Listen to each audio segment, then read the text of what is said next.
ദൈവതിരുനാമത്തിന് മഹത്വമുണ്ടായിരിക്കട്ടെ. വചനപുലരിയിലേക്ക് ഏവർക്കും ഹൃദ്യമായ സ്വാഗതം.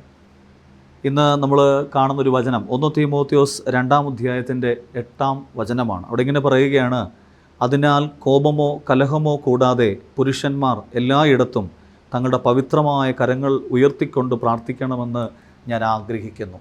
പ്രിയപ്പെട്ടവരെ, പൗലോസ്ലീഹായിലൂടെ പരിശുദ്ധാത്മാവ് വെളിപ്പെടുത്തുന്ന ഒരു രഹസ്യമാണിത്. ഒരു കുടുംബത്തിലെ ഒരു അപ്പൻ, ഒരു വീട്ടിലെ ഭർത്താവ്, മകൻ, അല്ലെങ്കിൽ പള്ളിയിൽ മുൻനിരയിൽ നിൽക്കുന്ന ആളുകൾ എങ്ങനെ ആയിരിക്കണമെന്ന് ഈ വചനം പറയുകയാണ്.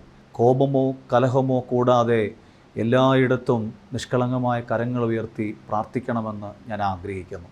പ്രിയപ്പെട്ടവരെ, ഇത് എനിക്കും നിങ്ങൾക്കെല്ലാം യോജിച്ച ഒരു വചനമാണ്. ഒരു വീട്ടിൽ അനുഗ്രഹവും സമാധാനവും ഉണ്ടാകുന്നത് എങ്ങനെയാണ്? ആ വീട്ടിലെ അപ്പൻ കോപമില്ലാതെ കലഹമില്ലാതെ നിഷ്കളങ്കമായി പ്രാർത്ഥിക്കുമ്പോഴാണ്.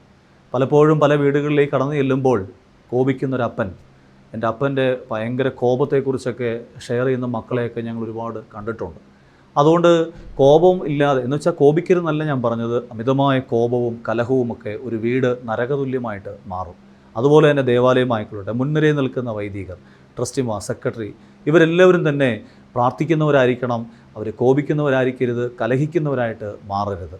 അതുകൊണ്ട് പവിത്രമായ കരങ്ങൾ ഉയർത്തിക്കൊണ്ട് പ്രാർത്ഥിക്കുന്ന ഒരു അപ്പൻ എവിടെയുണ്ടോ ആ വീട് ഒരു സ്വർഗമായിട്ട് മാറും.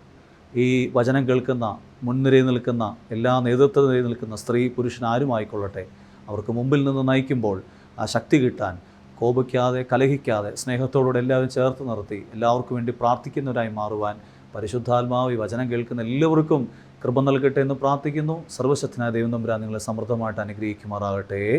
ആമേൻ.